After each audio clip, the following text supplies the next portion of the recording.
Hello students, स्वागत है आप सभी का मेरे यूट्यूब चैनल विज्ञान क्लासेस में।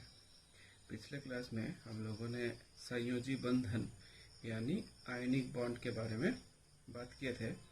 आज हम लोग सहसंयोजी बंध यानी कोवलेंट बॉन्ड के बारे में देखेंगे। तो चलिए शुरू करते हैं आज का क्लास।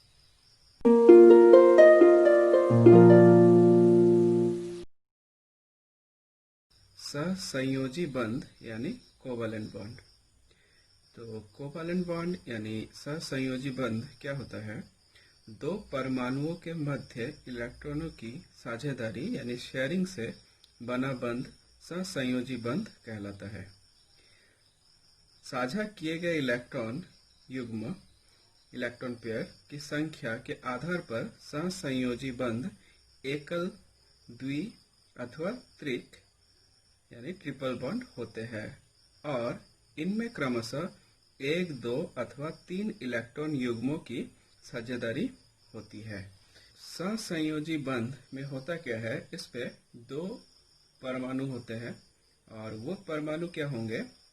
एक दूसरे के साथ अपने इलेक्ट्रॉनों का साझेदारी करेंगे। और ये साझेदारी क्यों करेंगे?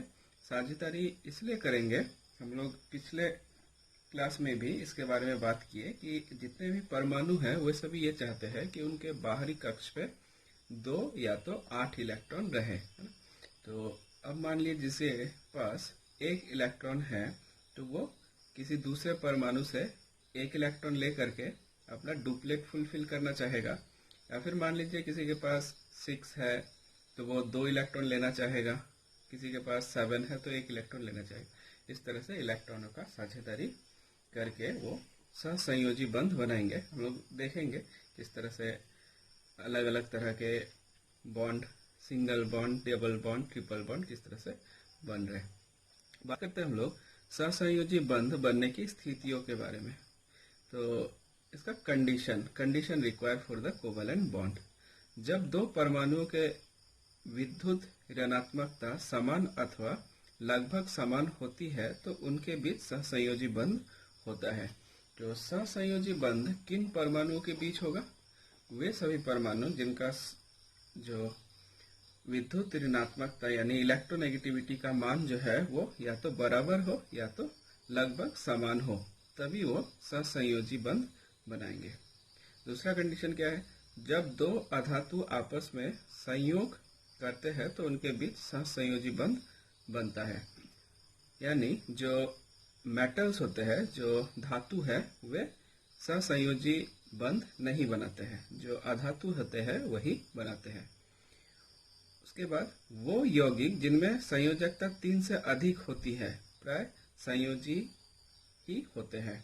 तो वे सभी परमाणु जिन पे संयोजकता 3 है, मान लीजिए वो 3 इलेक्ट्रॉनों का शेयर कर रहे हैं, तो उनमें सहसंयोजी बंध ही बनेगा। उदाहरण के लिए एक हम लोग सहसंयोजी बंध कैसे बनता है इसको हम लोग देखते हैं। जैसे हम लोग HCl के बनने के बारे में देखेंगे।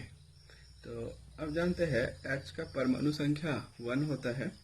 तो इसके अगर इलेक्ट्रॉन डॉट स्ट्रक्चर दिखाए तो इसके बाहरी कक्ष पे 1 इलेक्ट्रॉन इस तरह से होंगे। जैसे क्लोरीन का अगर देखें, क्लोरीन का जो परमाणु संख्या वो 17 है, इसके बाहरी कक्ष पे 2, 8, 7, मतलब 8, 2, 10, 7, 17। तो क्लोरीन जो होगा इसके बाहरी कक्ष पे 7 इलेक्ट्रॉन होंगे। इस तरह से 7 इलेक्ट्रॉन होंगे। अब हम लोग देखेंगे HCl कैसे बनता है। तो आप देख सकते हैं क्लोरीन के बाहरी कक्ष पे 7 इलेक्ट्रॉन है और हाइड्रोजन के बाहरी कक्ष पे 1 इलेक्ट्रॉन है। मतलब हाइड्रोजन अगर 1 इलेक्ट्रॉन ले लेता है तो इसका डुप्लेट कंप्लीट हो जाएगा, और क्लोरीन अगर 1 इलेक्ट्रॉन ले लेता है तो इसका ऑक्टेट फुलफिल हो जाता है। तो ये कैसे करेंगे देखिए, क्लोरीन के बाहर 7 इलेक्ट्रॉन है, तो ये जो हाइड्रोजन है ये अपना 1 इलेक्ट्रॉन का शेयरिंग क्लोरीन के साथ करेगा, जिससे क्या होगा, इसके बाहर भी 8 इलेक्ट्रॉन हो गए और इसके बाहर डुप्लेट कंप्लीट हो गया 2 इलेक्ट्रॉन। तो मतलब इस तरह से Cl और H इस तरह से सिंगल बॉन्ड बनाए। ठीक, तो इसी तरह से ये सहसंयोजी बंध बनाते हैं।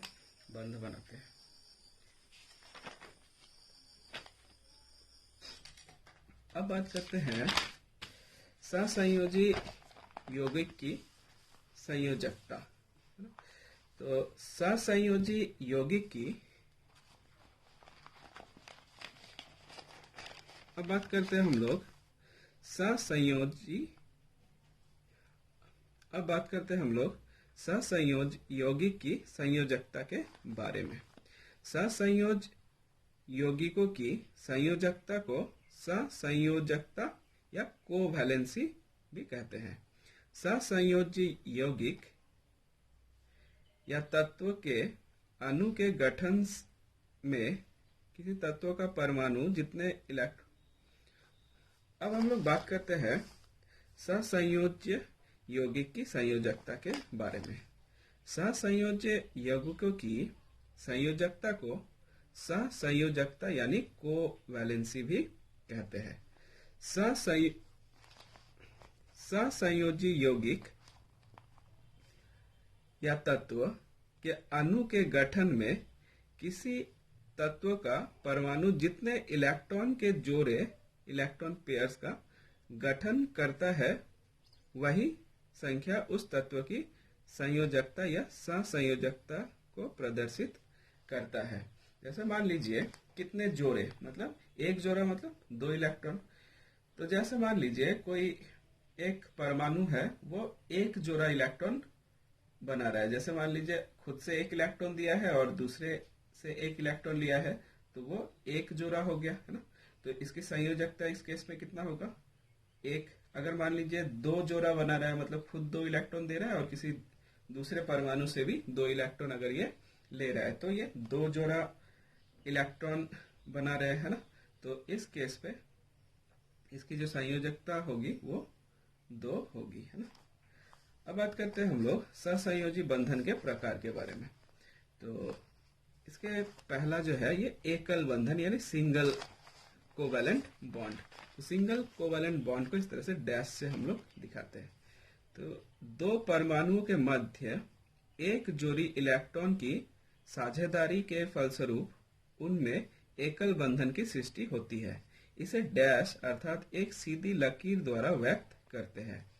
एकल बंधन यानी सिंगल बॉन्ड द्वारा जुड़े 2 परमाणुओं में से प्रत्येक की संयोजकता का मान 1 होता है।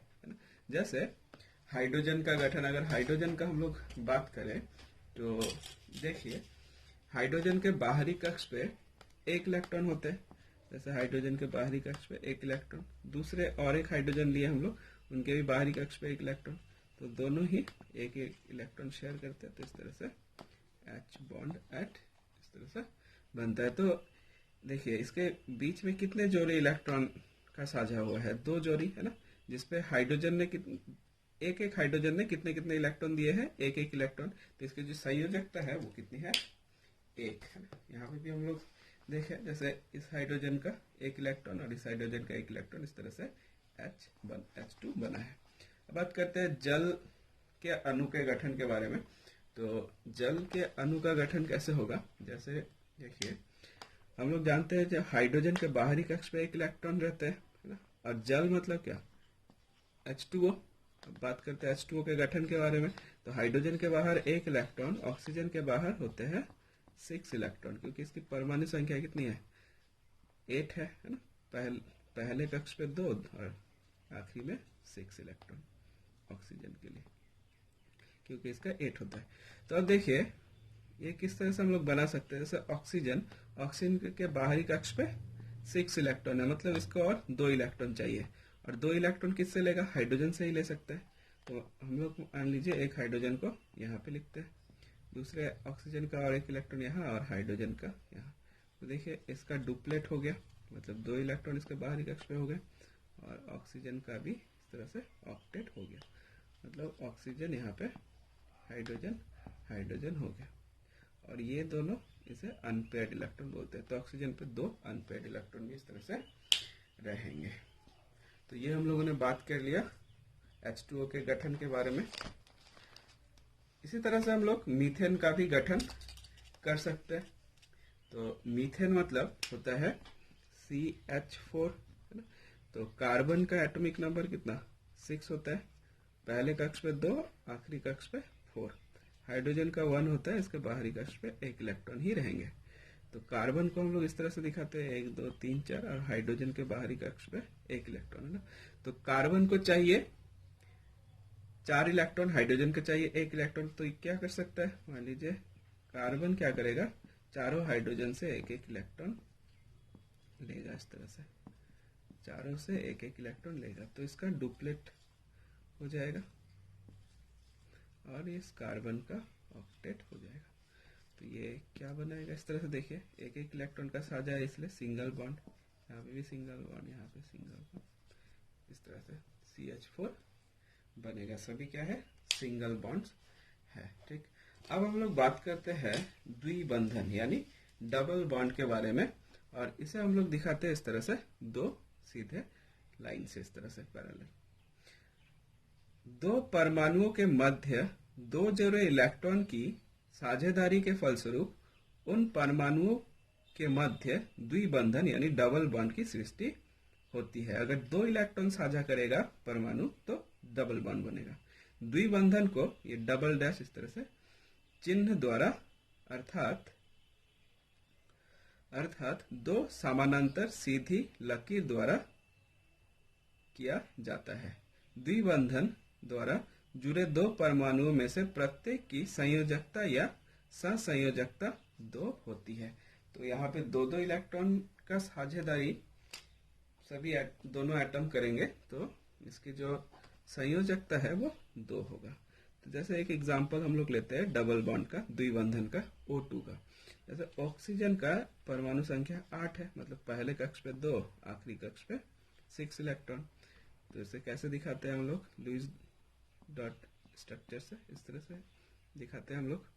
अब इसके बाहर कितने हैं, 6 इलेक्ट्रॉन है, इसे चाहिए कितने इलेक्ट्रॉन, 2 इलेक्ट्रॉन चाहिए, और 2 ऑक्सीजन है, मतलब दोनों को ही 2 2 इलेक्ट्रॉन चाहिए। तो हम लोग क्या करते हैं, इस तरह से ड्रॉ कर सकते हैं। दूसरे ऑक्सीजन का भी 1 2 3 4 5 6। तो देखिए इसके भी बाहर 8 इलेक्ट्रॉन हो गए, इसके भी बाहर 8 इलेक्ट्रॉन हो गए, और साझेदारी कितने इलेक्ट्रॉन का है, 2 इलेक्ट्रॉन का है, जिस वजह से ऑक्सीजन इस तरह से द्विबंधन या डबल बॉन्ड बनाएगा। लोन पेयर को इस तरह से भी आप दिखा सकते हैं। तो ये हो गया हम लोग का O2 का गठन। अब बात करते हैं हम लोग त्रिबंधन यानी ट्रिपल बॉन्ड के बारे में। तो ट्रिपल कोवलेंट बॉन्ड, इसे इस तरह से ट्रिपल डैश से भी हम लोग दिखाते हैं। तो क्या है, 2 परमाणु के मध्य 3 3 इलेक्ट्रॉन की साझेदारी के फलस्वरूप उन परमाणुओं के मध्य त्रिबंधन यानी ट्रिपल बॉन्ड की सृष्टि होती है। इसमें युक्त प्रत्येक परमाणु की सहसंयोजकता 3 होती है। तो 3 इलेक्ट्रॉन की साझेदारी अगर होगी तो इनकी संयोजकता भी 3 होगी, और ये ट्रिपल बॉन्ड बनाएंगे। अब बात करते हैं हम लोग इसके एक उदाहरण के बारे में। तो जैसे N2 है, N2 का गठन लेते हैं हम लोग। तो N2 पे ट्रिपल बॉन्ड होता है। नाइट्रोजन का जो परमाणु संख्या है वो 7 है, मतलब पहले कक्ष पे 2, आखिरी कक्ष पे 5 इलेक्ट्रॉन। तो इसका इलेक्ट्रॉन डॉट रचना कैसा होगा, नाइट्रोजन इसके बाहर 1 2 3 4 5 इस तरह से है। इसको हम लोग इस तरह से भी लिख सकते हैं कि नाइट्रोजन इधर 2 इधर 3। ठीक, तो देखिए अब N2 का गठन करेंगे। नाइट्रोजन के बाहर 5 इलेक्ट्रॉन है, मतलब इसे चाहिए कितने, 3 इलेक्ट्रॉन चाहिए। तो मान लीजिए दोनों नाइट्रोजन से हम लोग 3 3 इलेक्ट्रॉन का साझा कर देते हैं, और 2 इलेक्ट्रॉन इनके रहेंगे। तो देखिए इसके बाहर भी 8 इलेक्ट्रॉन हो गए, इसके बाहर भी 8 इलेक्ट्रॉन हो गए। तो मतलब नाइट्रोजन ट्रिपल बॉन्ड नाइट्रोजन। तो ये ट्रिपल बॉन्ड नाइट्रोजन नाइट्रोजन का गठन हो गया।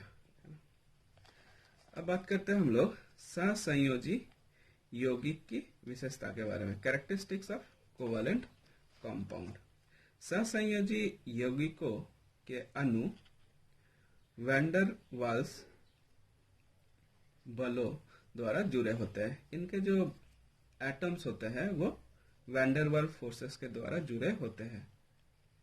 इसी कारण ये तीनों अवस्था में पाए जाते हैं। अब लोग जानते हैं कि वैंडर वाल जो फोर्सेस है, जो बल है, ये थोड़ा वीक होता है, जिसकी वजह से और वीक अगर होगा तो ये लिक्विड पे भी रह सकता है, गैस पे भी रहता है, और कहीं पे अगर थोड़ा सा स्ट्रांग है तो ये सॉलिड स्टेट पे भी रह सकता है ना। तो ये जो सहसंयोजी यौगिक जो है, इन पे किस तरह के बॉन्ड होते हैं, इनके किस तरह के बल काम करते हैं अणुओं के बीच, ये क्या है, वैंडरवाल फोर्सेस है ना, वैंडरवाल बल। विद्युत संयोजी यौगिक की तुलना में इनके गलनांक और क्वथनांक कम होते हैं। तो इनका जो मेल्टिंग पॉइंट और बॉइलिंग पॉइंट है, गलनांक और क्वथनांक, उसका मान क्या होगा, इसका बहुत ही कम होगा। मतलब किनके कंपैरिजन पे, आयनिक बॉन्डिंग के कंपैरिजन में, आयनिक बॉन्डेड जो कंपाउंड है उनके रिस्पेक्ट पे इनका जो मेल्टिंग पॉइंट बॉइलिंग पॉइंट है वो कम है। ये नॉन इलेक्ट्रोलाइट होते हैं, अतः इनसे विद्युत धारा प्रभावित नहीं होती है।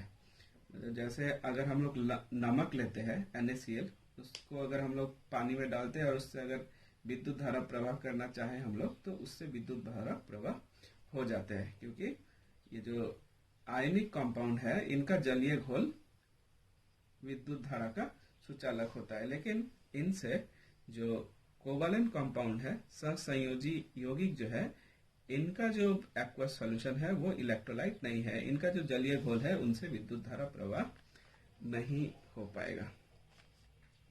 अध्रुवीय सहसंयोजी यौगिक यानी नॉन पोलर कोवलेंट कंपाउंड अध्रुवीय विलयकों में यानी नॉन पोलर सॉल्वेंट में विलय यानी सॉल्युबल होते हैं, जबकि ध्रुवीय विलयों में अविलय होते हैं। मतलब हम लोग जानते हैं एक्चुअली ज्यादातर जो सहसंयोजी यौगिक जो है, कोवलेंट कंपाउंड्स जो है, वे सभी नॉन पोलर होते हैं, मतलब अध्रुवीय होते हैं। तो हम लोग जानते हैं एक रूल है, लाइक डिजॉल्व लाइक रूल, मतलब हमेशा जो पोलर कंपाउंड होते हैं वो पोलर सॉल्वेंट पे डिजॉल्व होंगे, और जो नॉन पोलर कंपाउंड्स है वो नॉन पोलर सॉल्वेंट पे डिजॉल्व होंगे। तो जो क्योंकि ये सहसंयोजी यौगिक अध्रुवीय है, जिस वजह से ये अध्रुवीय विलयकों में विलय होगा, है ना। मतलब नॉन पोलर सॉल्वेंट पे ये सभी सॉल्युबल होंगे, और जो पोलर सॉल्वेंट है उनमें ये सॉल्युबल नहीं होंगे। पर मैं एक बात और बताना चाहूंगा कि सारे सहसंयोजी यौगिक जो है वे सभी नॉन पोलर नहीं होते हैं, कुछ कुछ पोलर भी होते हैं। तो पोलर जो कंपाउंड होंगे वे सभी फिर पोलर सॉल्वेंट पे डिजॉल्व होंगे, मतलब ध्रुवीय विलयक में विलय होंगे, नॉन पोलर पे नहीं होंगे। फॉर एग्जाम्पल जैसे हम लोग HCl देखे हैं, HCl जो है हाइड्रोक्लोरिक एसिड, ये पार्शियली पोलर है, जिसके वजह से ये जल में बड़े आसानी से घुल जाता है ना। इसी के साथ हम लोग का ये सहसंयोजी यौगिक का पार्ट भी यही समाप्त होता है। तो मिलते हैं हम लोग अपने नेक्स्ट वीडियो पे, तब तक के लिए बाय।